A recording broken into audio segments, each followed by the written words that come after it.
My name is Travis, and I've been the caretaker of Greenwood Cemetery in Brooklyn for the past 5 years. It's a job that most people would find eerie, but I've always appreciated the solitude and serenity of the place. There's something almost sacred about the quiet. It's a peaceful haven away from the chaos of the city. Every morning, I follow a routine as familiar to me as the lines on my palms. I arrive at dawn, the first rays of sunlight casting a golden hue over the neatly kept graves and ancient oaks. The air is crisp, often carrying the faint scent of dew and earth. I make my rounds, ensuring that the grounds are in pristine condition and that the headstones are free from debris. Each grave tells a story, and it's my duty to honor those stories by keeping their resting places immaculate. As I walk along the winding paths, the sound of birds singing fills the air, creating a symphony of nature that soothes my mind. The cemetery is vast, with sprawling lawns and ornate mausoleums, a testament to the history and lives that have passed through this place.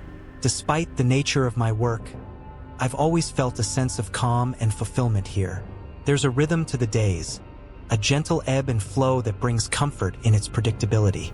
In the evenings, as the sun sets and the shadows lengthen, I often find myself sitting on a bench near the old willow tree, reflecting on the day.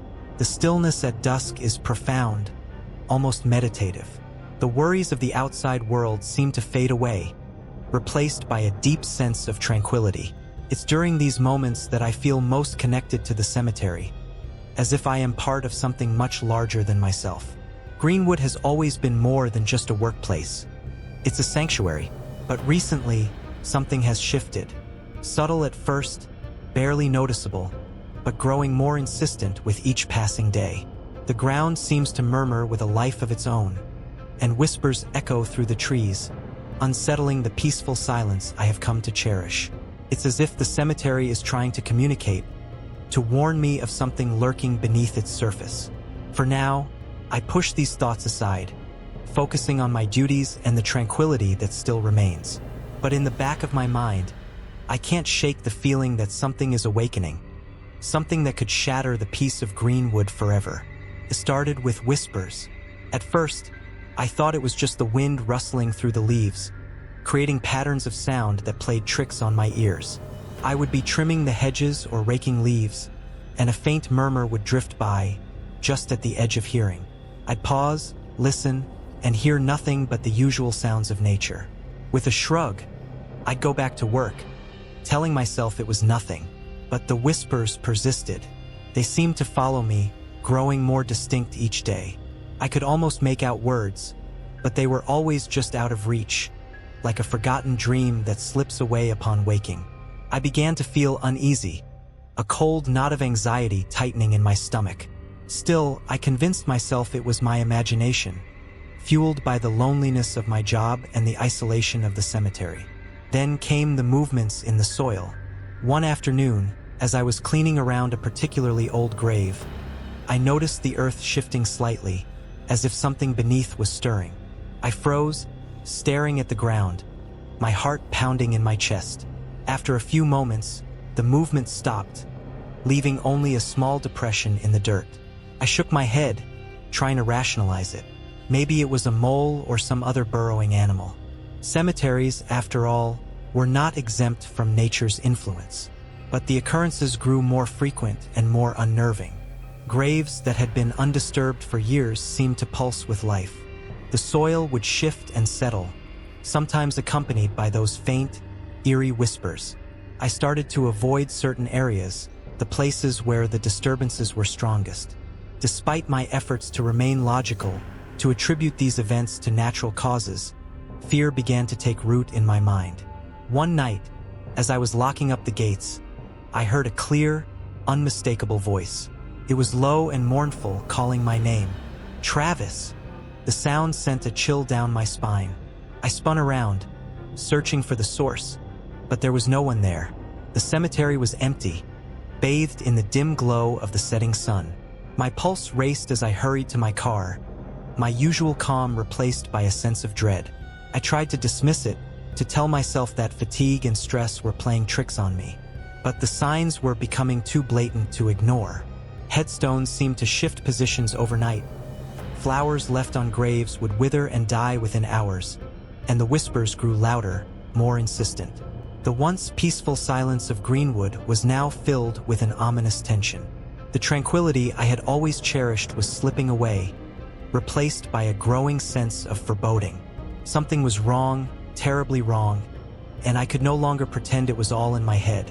The cemetery was changing, and I had to find out why before it was too late. The disturbances were becoming impossible to ignore, and I knew I had to get to the bottom of it.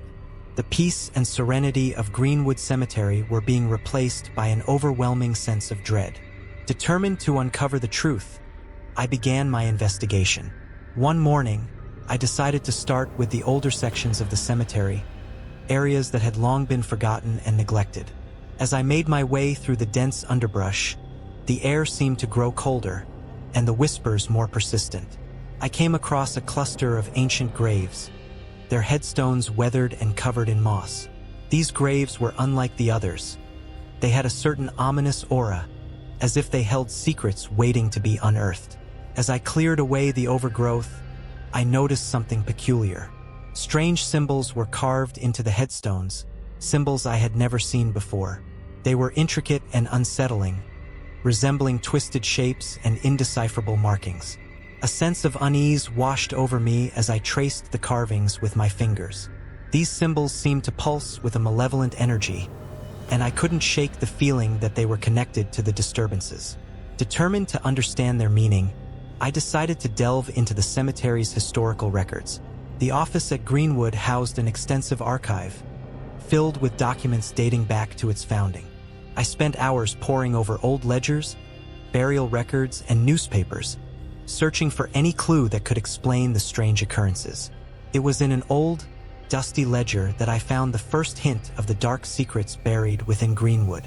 There were entries from the late 1800s detailing a series of mysterious deaths and disappearances. According to the records, several bodies had been interred in unmarked graves, their identities and causes of death shrouded in secrecy. The symbols I had found on the headstones were mentioned as well, linked to a secret society that had once operated in the area. As I dug deeper, I uncovered more disturbing information. The cemetery had been the site of occult rituals performed by this secret society, known as the Brotherhood of Eternal Rest. They believed that by conducting these rituals, they could achieve immortality and commune with the spirits of the dead. The symbols were part of their dark ceremonies, meant to bind the spirits and harness their power. My heart raced as I realized the implications of what I had discovered. The disturbances were not random. They were the result of the Brotherhood's rituals, the restless spirits seeking vengeance for their desecration. The whispers, the moving soil, the shifting headstones. It was all connected to the Brotherhood's sinister practices. Armed with this knowledge, I knew I had to put an end to the disturbances and lay the spirits to rest. The peace of Greenwood depended on it, and so did my sanity. But as I prepared to confront the malevolent force, I couldn't shake the feeling that the worst was yet to come. The cemetery held more secrets, and I was about to unearth them. With the knowledge of the Brotherhood's dark rituals and the malevolent force they had unleashed, I knew I had to confront whatever was disturbing the cemetery. Armed with nothing but my determination and a flashlight, I ventured into Greenwood at dusk, the shadows lengthening into twisted shapes that seemed to whisper my name. I made my way back to the cluster of ancient graves, where the symbols were carved into the headstones. The air was thick with a suffocating sense of dread, and the whispers had grown louder, more insistent. It was as if the cemetery itself was alive, pulsing with a sinister energy that sent chills down my spine. As I approached the graves, I felt a sudden drop in temperature, my breath visible in the cold night air. The ground beneath my feet seemed to tremble, and I could sense a presence watching me, lurking just beyond the edge of the light. My heart pounded in my chest, but I forced myself to keep moving. I stopped at the largest headstone, the one with the most intricate symbols. As I shone my flashlight on it, the carvings seemed to writhe and twist, casting eerie shadows on the ground. A low, guttural growl echoed through the night, and I knew that I was no longer alone. From the darkness, a figure emerged. It was a twisted, nightmarish form, its eyes glowing with a malevolent fire. The air around it crackled with dark energy, and the whispers grew into a cacophony of tortured voices. I could feel the weight of their pain and anger pressing down on me, threatening to crush my spirit. The entity moved towards me, its form shifting and changing, as if made of smoke and shadows. I took a step back, my flashlight flickering as the batteries began to die. Desperation surged through me, and I knew I had to act quickly. I reached into my pocket and pulled out the old ledger, the pages detailing the Brotherhood's rituals. "Be gone!" I shouted, my voice trembling. "I know who you are, and I know what you seek." The entity paused, its eyes narrowing as it regarded me. For a moment, the whispers quieted, as if the spirits were listening, waiting to see what would happen next. "I am Travis, the caretaker of this cemetery," I continued, my voice growing steadier. "And I will not let you harm this place any longer." The entity roared, a sound that shook the very ground beneath me. It lunged, its form expanding into a mass of darkness that threatened to engulf me. I stumbled back, falling to the ground, the ledger slipping from my grasp. In that moment of terror, I remembered the symbols. They were not just marks of the Brotherhood's power. They were also the key to binding and banishing the spirits. I scrambled to my feet and grabbed a stick, using it to trace the symbols in the dirt around the grave. The entity screamed, its form writhing in agony as the symbols began to glow with an ethereal light. The whispers rose to a deafening pitch, and I felt a surge of energy course through me, the spirits lending me their strength. "Return to your rest," I shouted, completing the final symbol. The light intensified, enveloping the entity in a blinding glow. It thrashed and howled, the darkness peeling away to reveal the tortured faces of the spirits it had enslaved. One by one, they faded into the light, their whispers turning into sighs of relief. With a final, ear-splitting shriek, the entity was consumed by the light, and then there was silence. The air grew warm again, and the ground beneath my feet was still. The symbols I had drawn in the dirt glowed faintly before fading away, leaving no trace of the malevolent force that had haunted Greenwood. I collapsed to the ground, exhaustion washing over me. The cemetery was quiet once more, the peace restored, but I knew that the experience had changed me forever. Greenwood Cemetery would always be a sanctuary, but now it held a deeper, more profound meaning. I had faced the darkness and emerged victorious, and I would ensure that the secrets of the past remained buried for good. The confrontation with the malevolent force had left me drained, both physically and emotionally.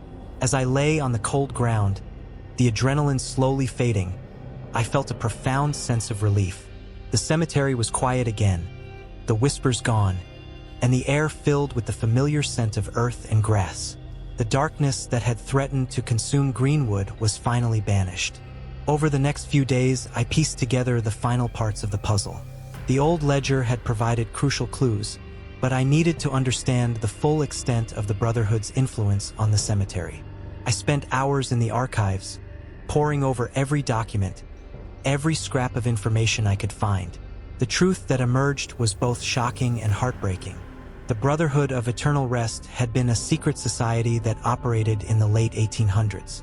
They were obsessed with immortality and believed they could achieve it by binding their souls to the cemetery through dark rituals. The symbols I had discovered were part of these rituals, designed to trap and control the spirits of the dead.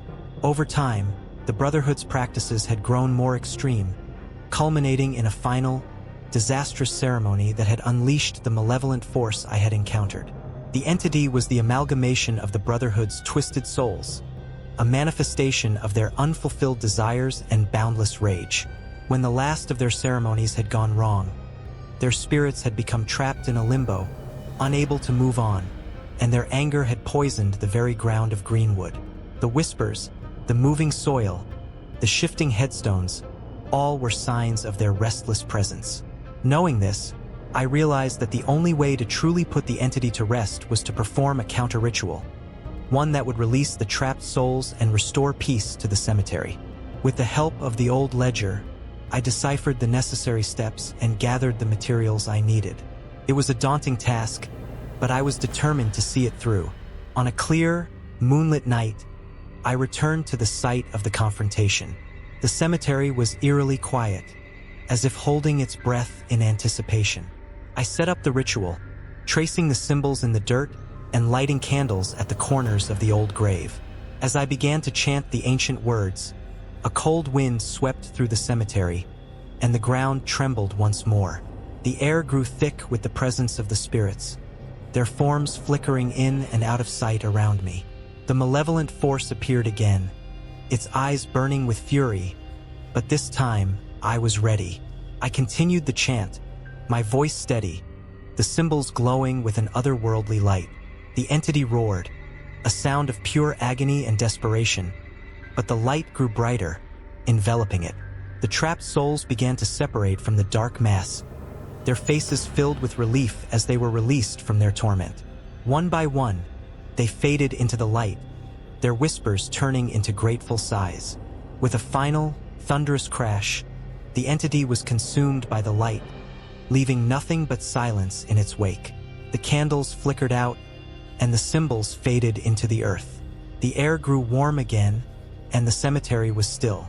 The malevolent force was gone, and the spirits were at peace. In the days that followed, Greenwood Cemetery returned to its tranquil state.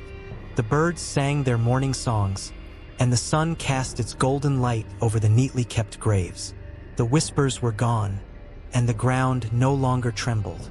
The peace I had always cherished was restored, but I was forever changed by the experience.